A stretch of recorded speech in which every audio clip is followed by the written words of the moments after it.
Que a paz do Senhor esteja sobre a sua vida. O objetivo deste canal e deste vídeo é a pregação do Evangelho de Nosso Senhor Jesus Cristo. Este vídeo foi capturado e legendado em português para sua comodidade e edificação. Peço em Cristo que, caso tenha sido edificado, curta o vídeo no canal original. Os dados estão na descrição. Que o Espírito Santo revele a Cristo ao seu coração.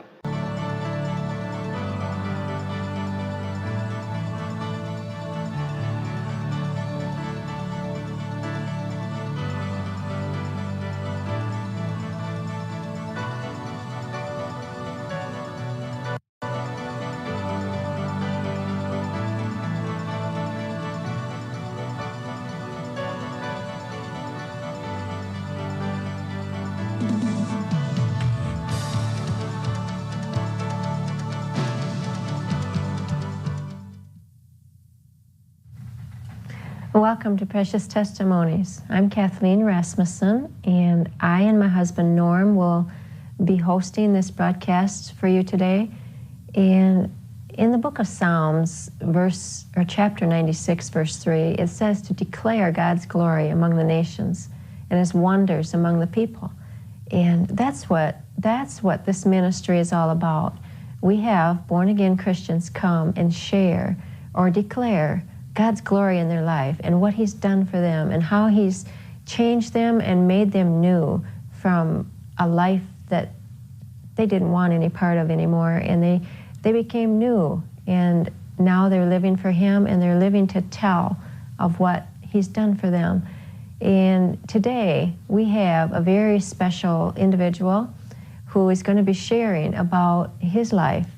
And we haven't totally heard the whole story yet ourselves, but we are really excited to hear what God's done for him. And we just pray that you will stay tuned and you will listen and you will see what God maybe has in this for you, because I know there will be lots to hear and that He'll be sharing that will probably minister to your heart and to ours as well. So we look forward to that. And I want to say, too, that I forgot to say in the beginning, we always count it an honor and a privilege to be able to come into your home this way. And it's just such a joy that we can do that. And I just wanted to say that to you. So now with that, I'd like to say thank you for listening, and God bless you. Hi, my name is John Calvert, and I've been invited here to share with you something that happened to me several years ago that changed my life. The summer of '93, I was painting houses in Auburn, Pennsylvania, and it was 120 degrees outside. I didn't know that at the time. I'd been painting houses in Maine, working 12 and 14-hour days, so I was just continuing my own habit. And over 22 people died that weekend. I didn't get the numbers exactly, but I was to have been number 23. And actually I did die. And the lady whose house I was painting, she was being driven to the next town over, to Shamokin, by her grandson to pick up her prescription from the pharmacy where she had always gone all her life. And the young man pulled the car over to the side of the road and stopped. And she said, "What are you doing?" And he said, "I don't know." He said, "Somebody just tapped me on the shoulder. There's something bad wrong at the house, and we've got to go back right now." So he turned the car around, and they sped back to the house. And of course, I heard all this much later. But he said, "John, you had no pulse. You weren't breathing. Your body was cold. You were dead. You had been dead, obviously, for quite some time." So they called the paramedics. They did the paddles. They jump-started me, took me to the ICU, put intubation in my lungs and forced IVs in my arms, and put me on a respirator, did CPR until they could get me to ICU. In the ICU, they packed hot blankets on my cold body for 3 days to try to bring my body core temperature back up. I don't have any recollection of being in the hospital. I do remember being where I was for 3 days and nights. I vividly remember that. And that's what I wanted to share with you. I woke up in a very bright place, a lightning bright place, and I knew instantly several things. I knew where I was. I knew who was in front of me, and I dared not look up. I knew I was in a lot of trouble. I was terrified. I was shaking. I could see myself as God sees me. I knew he could see through me like I was glass. Of course, he always could. But suddenly I had his perspective on me, and it was awful because I could see in myself all of the guilt that I carried, the pride, the vanity, the emptiness, the desperate loneliness, the anger, the selfishness, the nothingness that my life had become. And I knew that life was over for me, and I knew that I was before God. And this terrified me because I knew from my upbringing that you're judged and then you go to hell or heaven. But I didn't anticipate that for me. For about, this is difficult to say, for about the first 2/3 of the time, as time goes by on earth, of course there's no time there, so I'm judging by what happened on earth. For about the 2/3 of the time, I would say I was on my face and experiencing from their perspective what I had done to others on earth, whether it was fear, intimidation, neglect, sarcasm, harsh criticism, coarse jokes, ridicule. I saw their faces and I felt what I had put them through at that point, and I was made to feel everything. And it all came at once, and it continued like what seemed forever until I was a sobbing mess and begging this to stop. I knew I couldn't put the blame anywhere. I couldn't shift it to somebody else. There was nobody else there. I knew it was all on my shoulders, that I was responsible, and that whatever judgment I got would be fair. And I fully anticipated hell for me. And I agreed with God that that would be fair in my case. I had finally come to agreement with God about something. I begged it to stop, and I said, please stop. I can't stand this anymore. I can't take anymore. I get it. I understand. And I'm sorry. I'm really and truly sorry. And at that point it did stop, and the remorse and the anguish kind of drifted away, and I became calm in my spirit, and I heard a voice say to me, you have not fulfilled your purpose here. And I said, what was my purpose? It was like a knee-jerk reaction. It was like I didn't really think about it. But I did want to know. I was curious. I didn't have a clue. I truly didn't have a clue how to live, what life was about, what it was to be a man, or what my goals or purpose could have been. So I said, what was my purpose? And this voice said to me, the same as every man. You were put on the earth to take care of the earth. And come to find out later, Adam did tend the garden and keep it. Even before the fall, he had work to do. We as men are here to take care of the earth. It's one of our responsibilities as men. And that was very personal. He said, you're not to strip mine the earth. You're not to pollute the earth. You're not to destroy your home. And I was being indicted because I was responsible. I was a litterer. I was one that didn't care about nature or environment at all. And this was a beautiful home that God had created for me to live and enjoy. And he said, secondly, you're here for the animals. They look up to you. You're the one with the spirit. You're the one with reason, with intelligence, with the strength to change things, the ability to protect them and take care of them and do for them. They don't have that ability. And yet you destroy species after species. And I knew that I was responsible, partly responsible. I had hunted for sport. I had no concern for animals. I never showed any compassion for animals. I didn't have any compassion for animals or men. And he said, thirdly, and most importantly, you're here for each other. And you, this imperative, you, I sent to be part of the answer. You've just been part of the problem. And I couldn't do anything with that because it was on my shoulders. And I was just grieving over it. But this faded away too, and he began to try to teach me. He began to start like a fresh beginning to teach me, and why I didn't understand at the time, but I couldn't get it. It's like a professor trying to illustrate geometry to a 2-year-old. No matter how fine a teacher he might be, the 2-year-old's not going to get it. And that's what I was, and I couldn't understand any of the concepts that came at me. I still wouldn't look up. I couldn't look up. I couldn't face him. The floor to my right, out of the peripheral vision, I could see the floor opening up into a video, what looked to me like a video presentation from the top of the day that I was born. And I began to watch the day that I was born. He took me all the way back to square one. This was 1959 in Wharton, Texas. The doctor had on green gloves. I remember green gloves, and I kind of marveled at that. I'd never seen that in an operating room. It was an operating room. And he pulled my mother's face up to him, and she's in a lot of agony. They hadn't given her any painkillers because, as he said, you've hemorrhaged so much. You've lost so much blood, and I don't have any AB negative blood. I have none. If I take the baby cesarean, you're going to bleed to death, he told her. And if I take the baby by abortion, piece by piece, of course, the baby's going to die, and I still don't know if I can stop your bleeding.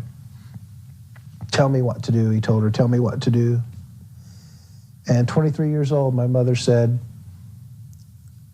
I've lived my life. Don't kill my baby. So the doctor goes out into the hallway, and remember, this is 1959, and fathers weren't allowed in. It was an operating room. So he goes out in the hallway. My father's pacing up and down, and he tells the same story to my father. My father's like, wait, hold up. I don't know that baby, but I'm in love with the woman, so don't kill the woman. Do all you can for the woman. Well, the doctor's coming back into the operating room now. I can see his mouth moving behind his mask.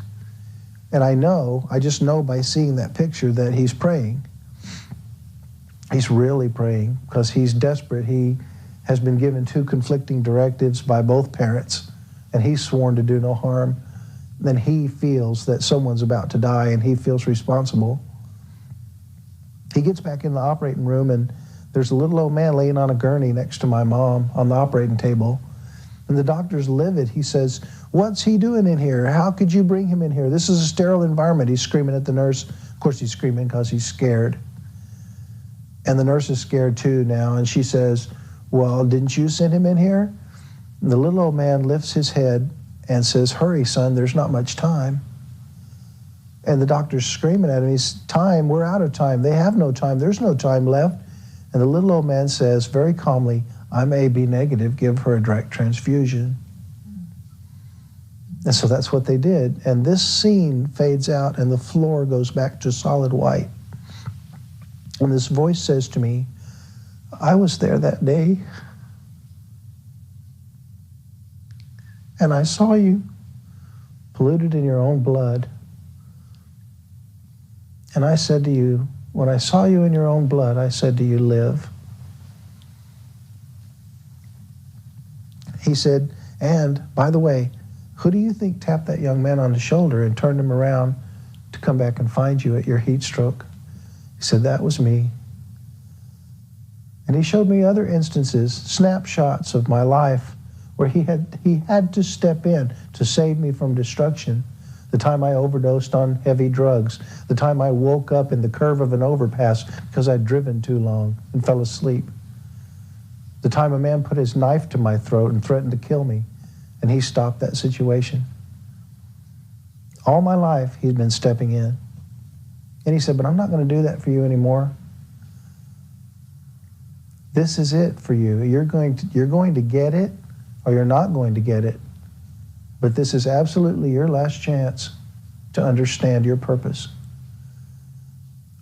Well, he got my total attention with that statement because now he was talking about a last chance, a chance. And I clung on to the word chance like you would a drowning man on a life preserver. Chance, another chance. And I was totally focused on what he wanted from me. And I totally listened and was zeroed in to his will and to his word. And he began again to try to teach me. He said, when you were born, you came out, you were screaming until they put you to your mother, and then you were satisfied. I gave you that appetite. That's the first appetite I gave you. It's physical. Then he showed me myself as a toddler, and I'm doing this. What does that mean? Before we can even speak, I was saying, pick me up and hold me. I want emotional closeness. I need love. I need someone to hold me. He said, that's an emotional appetite. Second appetite, I gave you that.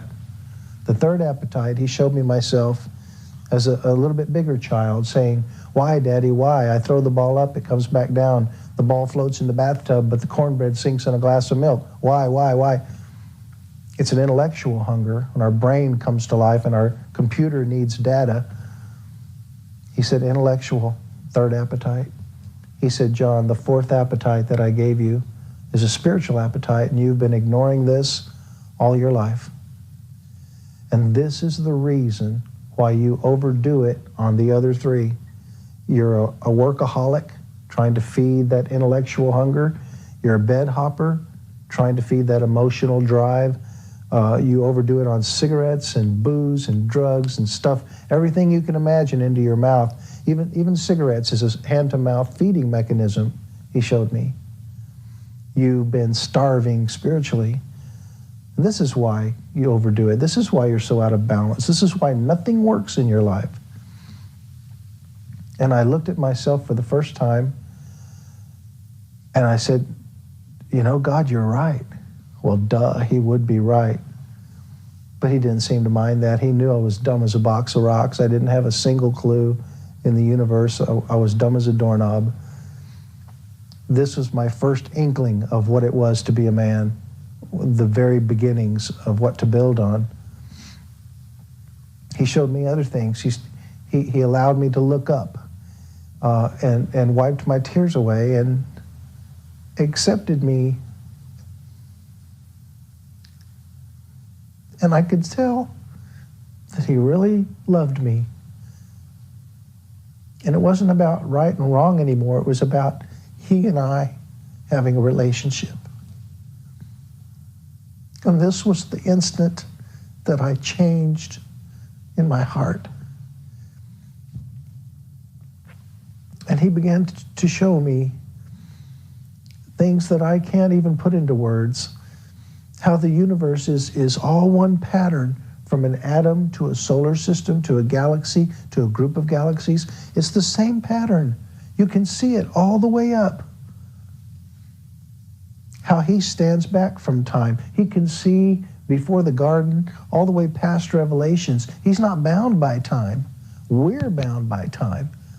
But if you want to fast and pray, get in the Spirit of God, you can get above the line to where you're not trapped by time. Your spirit can be free to commune with him. He showed me these things. He allowed me to ask questions. When I looked up, I saw the most enormous person on the most enormous throne, as big as the stars, a big white throne and a huge white flowing robe with a face like a sun, like looking into the sun, but it wasn't a yellow sun like we have. It was a blue-white sun, I remember. And there was someone sitting next to him that looked just like him, but he was a little bit smaller, but he never spoke. He was observing. And he had a face just like God's face.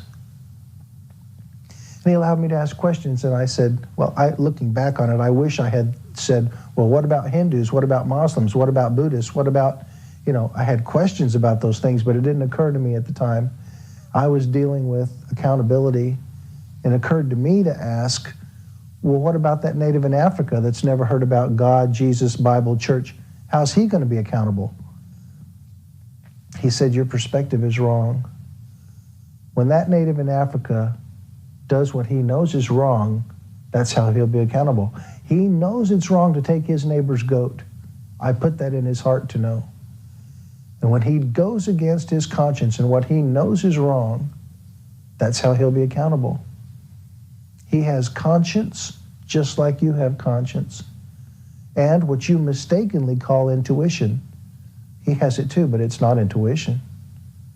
When you leave the house and think, oh, I better get my keys, or I better get my driver's license, or I better get this or that, and then you decide, no, I don't have time, and you rush off, and then the policeman pulls you over for a broken tail light, and you don't have your license, and you say, and I say, I knew that was going to happen.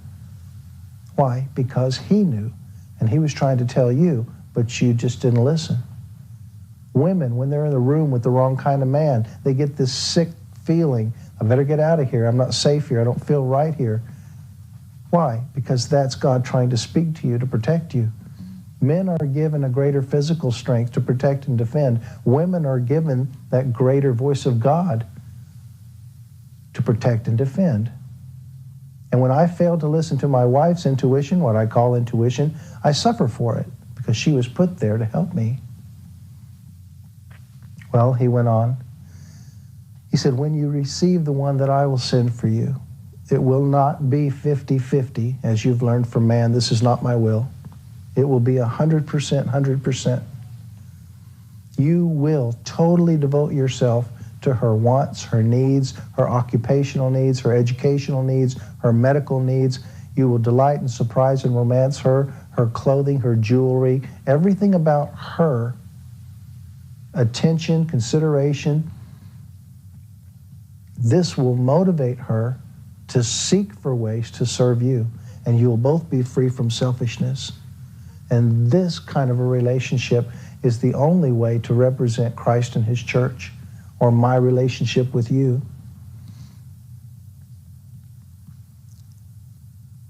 They say after 3 days and nights that I sat up in the ICU and pulled all the lines out of my veins, the intubation out of my lungs, disconnected myself from the heart monitor and all the machines.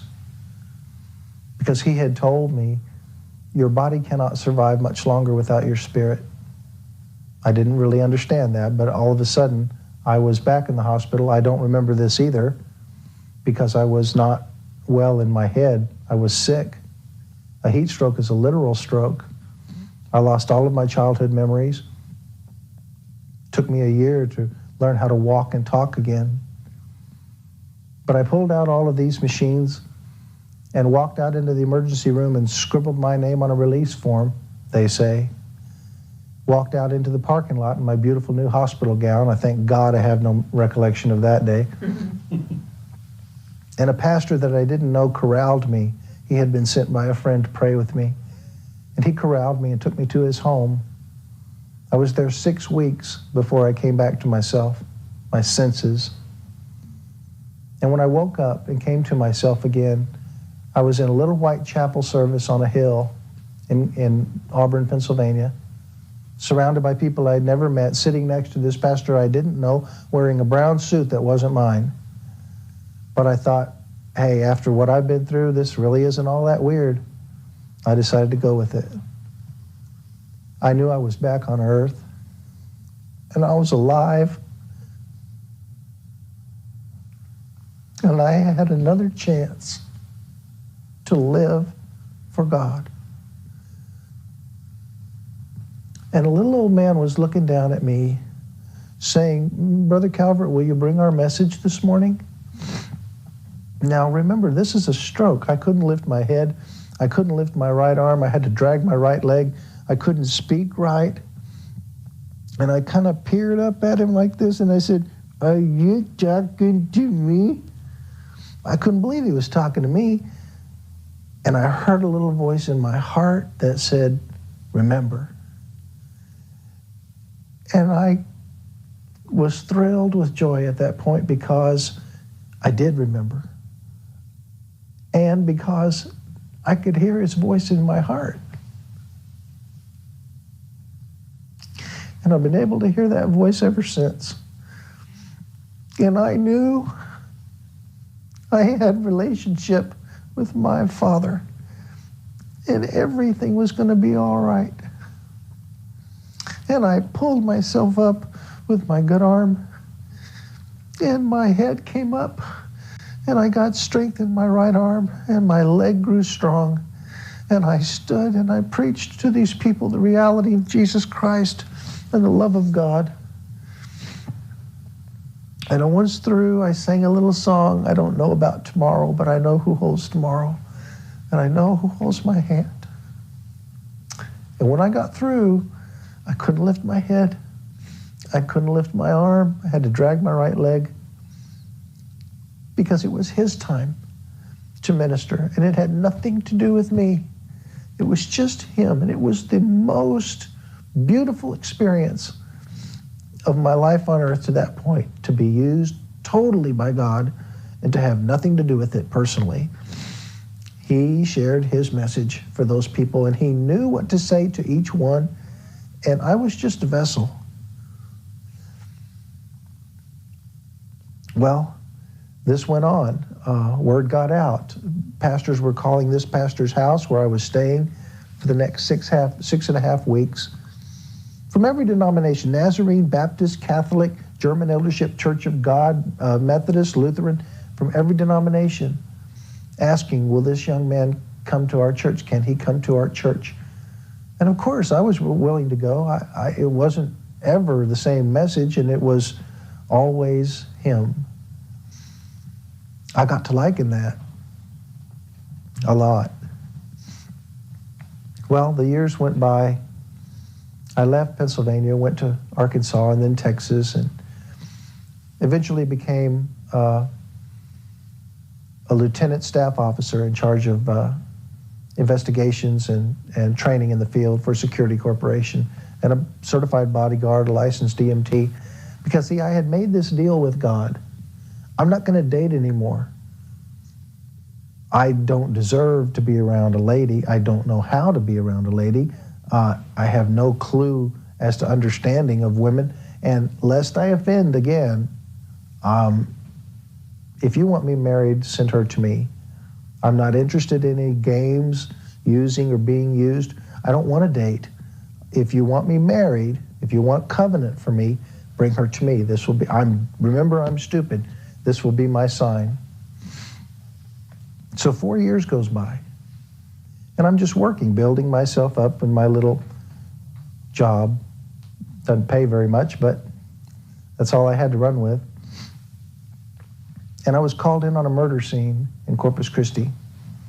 Marriott Corporation owned the Hampton, Fairfield, and Residence Inn, all side by side on the same property. Someone had come into the Residence Inn and killed the night clerk, blew his head off with a shotgun. Terrible murder. Well, they didn't have key card locks or cameras or guards, no kind of security measures. Corpus Christi was totally unprepared for this type of violence. And the night clerk said, we quit, we're walking, we're out of here, we're through, we're not safe. And Marriott Corporation said, no, we can't shut the doors on 3 hotels, we'll call in bodyguards. Well, that's where I came in. So 3 o'clock in the morning, I'm called in. We're discussing the parameters of this case with the other lieutenant and the captain. And here she came across the parking lot at 3 in the morning to get change for a 20. She told me much later that she said, when I saw you, I knew you were the one. And I heard a voice say, that's the one, go to him. Now, she had never approached anyone, a stranger on the street, wouldn't have, ever. That's not her personality. And I was not going to approach her. That was my covenant deal with God. Well, she nudged her way through all these men, these detectives and investigators and bodyguards, stuck out her hand and introduced herself. And I got lost in her eyes and felt an electric shock from her hand. And my captain nudged me and said, hey, we got work to do. Mm-hmm. And then I was assigned to her for 3 months. Now, it still didn't dawn on me that God had done something here. I didn't have a clue. Remember, I'm stupid.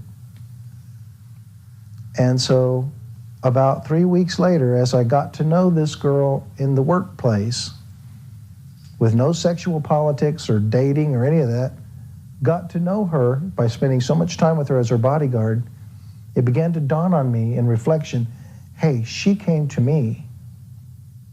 And she came directly to me through this crowd of people. This could be the one.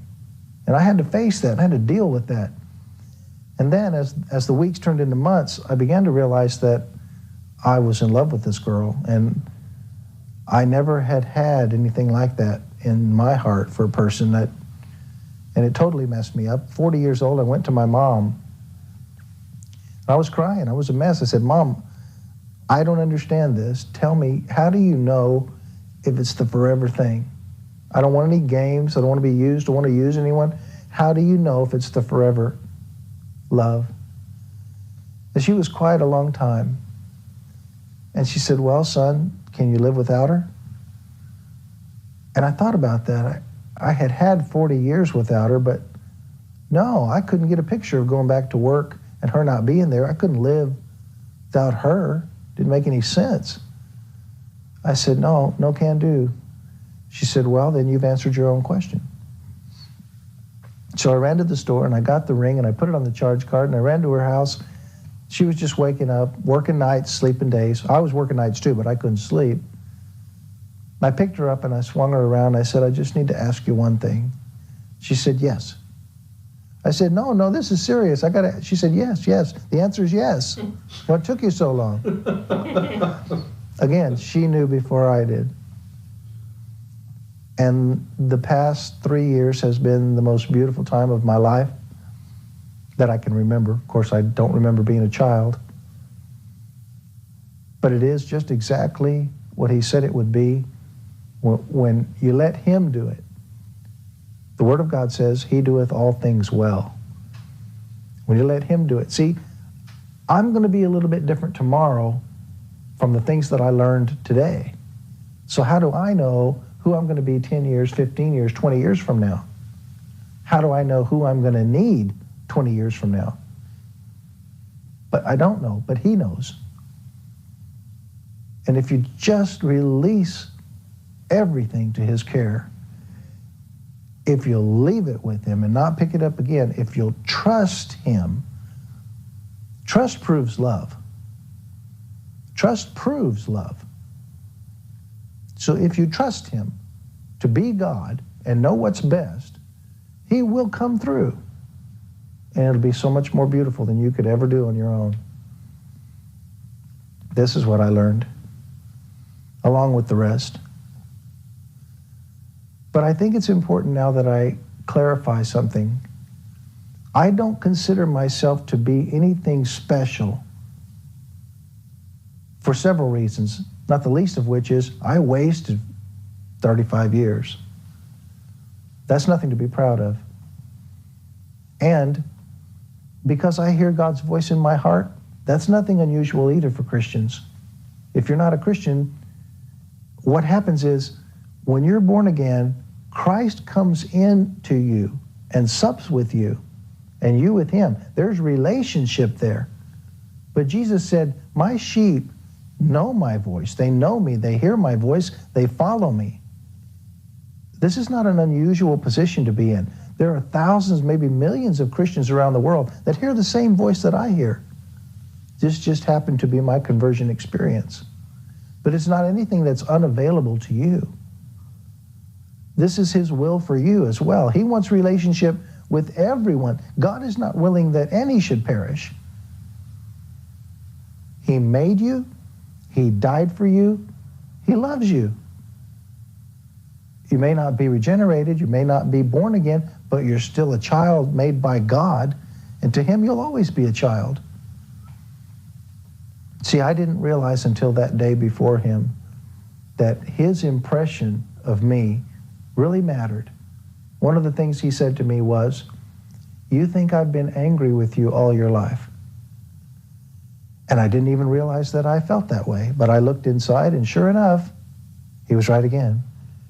I had a perspective of this angry God with a trident and a big white beard dangling me over the flames of hell, about to drop me at any moment, probably from my upbringing. He said, I've not been angry with you. I've been disappointed in you.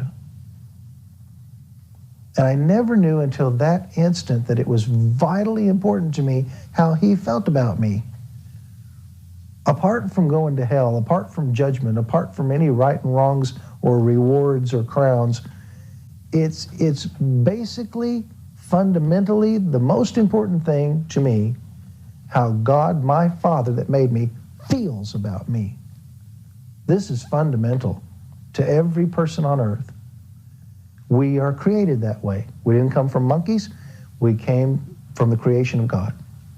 And there's a part in us that's missing until we reconnect with Him and find relationship with Him again through Jesus Christ. There's no other bridge that will bring you to God. There's no other sacrifice that can pay for what you've done, for what I've done. There's no other miracle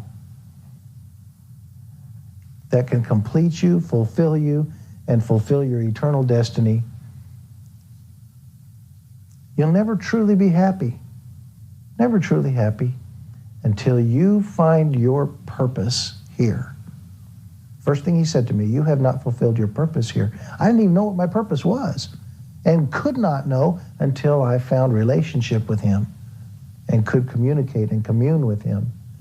And He could reveal to me my purpose. See, you have a specific purpose. You're going to see people that I'll never see. You're going to touch lives that I'll never touch. You're on your own mission. And no one else can fulfill your duties but you. That's what's so beautiful about you being you. You are special. But there's a fulfillment there that you've got to find. For your sake, for His sake, for the world's sake. You were put here for a reason, to help. Well, since that time, I've heard that voice countless times. Just the day-to-day living. I'll be driving down the freeway, and He'll say, stop, get off, turn around, and go back. I hear it, and I do it. I know better than to disobey that voice. I don't want to disobey it. That's part of my relationship responsibilities.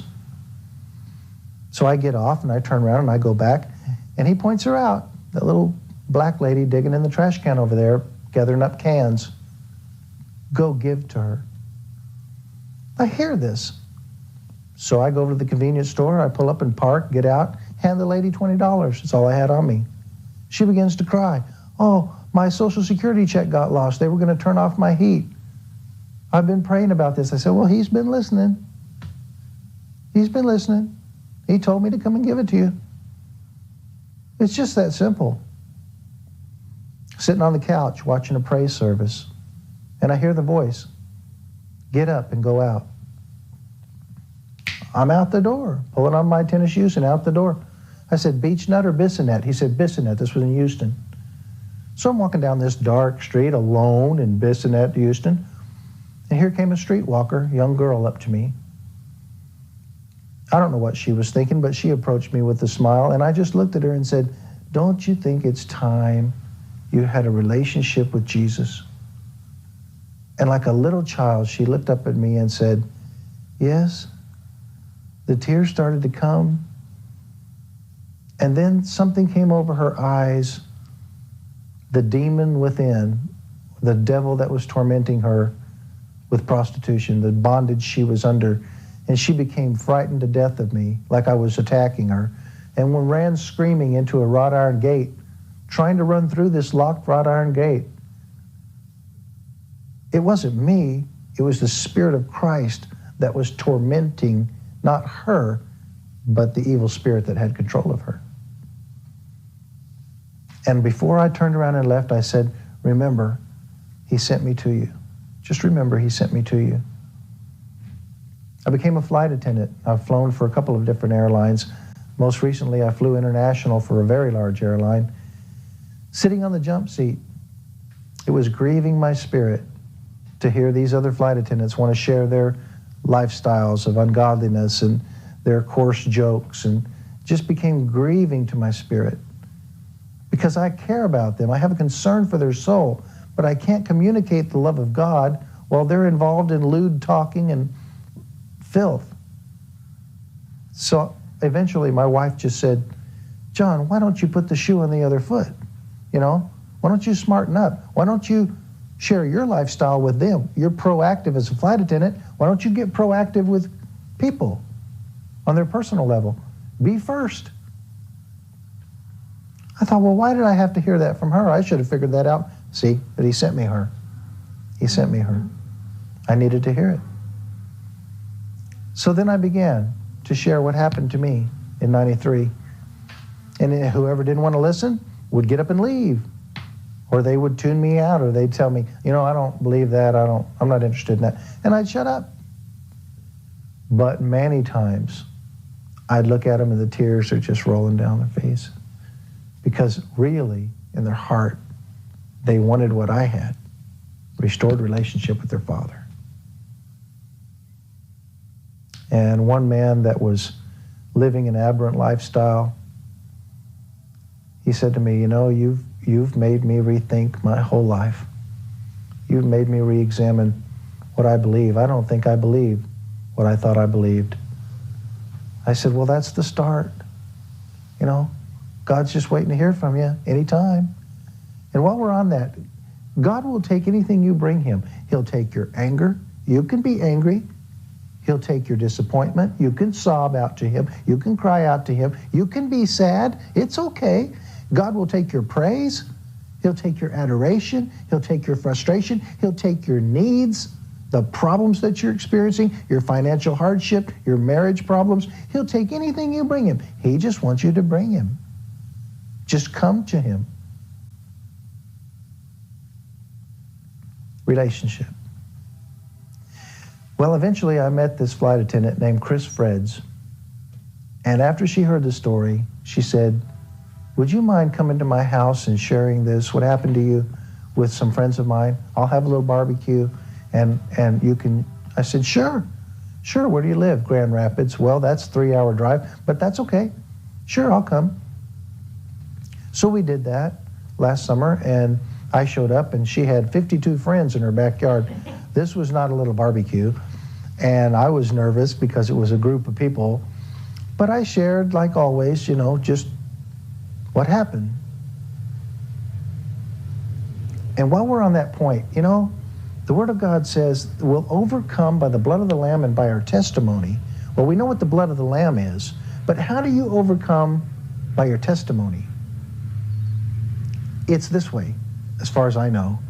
David said, I call to remembrance my song in the night. It's good for us to relive the moments of deliverance, to relive what God has done in our life. We overcome and gain strength and gain faith and gain power by not listening to the lies of the devil, by reiterating what God has done in our life. Then we can look back over all these accomplishments of God and say, this is not that big a deal. This is just the same smutty-faced devil trying to sell me a bill of goods. I don't have to listen to this liar. He's just a liar. There's no truth in him. He's the father of lies. So by reliving your testimony and sharing it out, it comes back to you. God will fill you with more strength and faith and the ability to stand. You get stronger from the experience. Well, so this was her little barbecue, 52 people. And her pastor heard about it, and he contacted me and said, would you write this down and send it to me? Let me pray over it. And I did that, and he called me a couple of months later, and he said, I was praying about preaching on a scripture when John the Baptist is in prison, and he's discouraged now, even though he announced the coming of the Lamb, he's discouraged now, and he's sending his disciples to say, are you the one? To Jesus, are you the one, or should we look for another? And Jesus said, you go back and tell John this. The deaf are made to hear, the blind receive sight, and the dead are raised. And the pastor said, when I saw that, the Holy Spirit said to me, you need to call John, because he can talk about when the dead are raised. So I did. I went to his church, and it was so big and they had so much going on, they had to have 2 morning services. So I shared at the morning service and then the service after that. But it all came clear for me after the service. We ministered to some people, prayed with some people, and everybody was gone except for one teenage boy sitting in the very back in the middle, had his head down, obviously waiting to be ministered to, waiting very patiently, very politely until the pastor and I would come down that center aisle, and he knew we would stop and deal with him. So we did, and we stopped, and the pastor was talking with him, and I walked up, And looking up with tears in his eyes, this teenage boy said, Devin was his name. Devin said, the Lord's called me to preach or to minister, but I don't know what that means. And the preacher said, well, was it something like John did this morning? He said, oh, no, I don't think it's anything that big or that drastic. And I said, Devin, could you share with your very best friend the truth about Jesus Christ and what he's done for you if your very best friend really wanted to hear it? He said, oh, yeah, I could do that. I said, well, that's all God's asking you for. And then I could relate to him how just one-on-one on a jump seat led to a barbecue, led to a church service, and now this opportunity to share with you. See, if you're faithful in the little things, God will give you more. It's like the parable of the talents. You don't bury your talent. You use your talent. You use your gifts. You use everything you have and everything you are to share who God is in your life.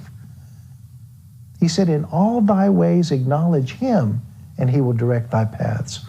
The promises of God are conditional. You can't just sit back and do nothing. In all thy ways acknowledge him, and he'll direct thy paths. If you walked into a party and there's all your friends and your very best friend showed up, would you ignore them? Would you let them wander around aimlessly and find their own food and drink? No. You'd take them by the arm and you'd introduce them around and say, this is so-and-so, my best friend. All my life we've been friends. In all your ways acknowledge him. That's what he expects from us. That's only legitimate considering what he paid to restore relationship with us. It's only fair. See, he did what we could not do. He delivered us from sin. He did what we could not do. He took our death payment on himself. He did what we could never do. He suffered the tortures of hell in my place, in your place. And all you get out of it is eternal life, prosperity, relationship with God, peace, happiness, joy, praise, well-being. But I didn't understand it. I'd heard about it all my life, and I didn't understand it. To me, it was just a faith in a God somewhere, maybe. I hope I go to heaven. I hope I've been good enough to... That's all garbage. That's all garbage. We cannot get there. We couldn't get there in the garden. We couldn't get there in 6,000 years of Old Testament history. We couldn't get there in the New Testament without his Holy Spirit. We cannot do it ourselves. So God sent his Son, that whosoever believeth in him should not perish, but have everlasting life. And Jesus said, I'm come to give them life, and that more abundantly. It's not just, I'm kind of happy. No, it's, I'm really fulfilled here. It's abundant life. It's more life than you need, more life than you can use. You have to give it away. You got extra life in you. What are you going to do with it all? You have to give it away.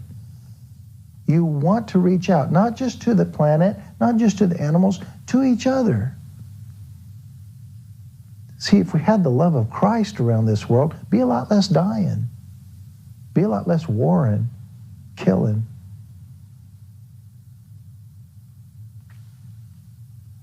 What am I saying? I'm saying it's for you. See, I never would have believed it until he pointed out to me that he loves me. And if you'll just get quiet long enough, if you'll take a glimpse in his word, anywhere in his word, if you'll just point your ears and listen, you'll hear it. He loves you. And he loves you unconditionally, just the way you are. You don't have to clean up first. You can anyway. Come just as you are. And your whole life begins from that point. Everything you were meant to be will be fulfilled by a power not your own.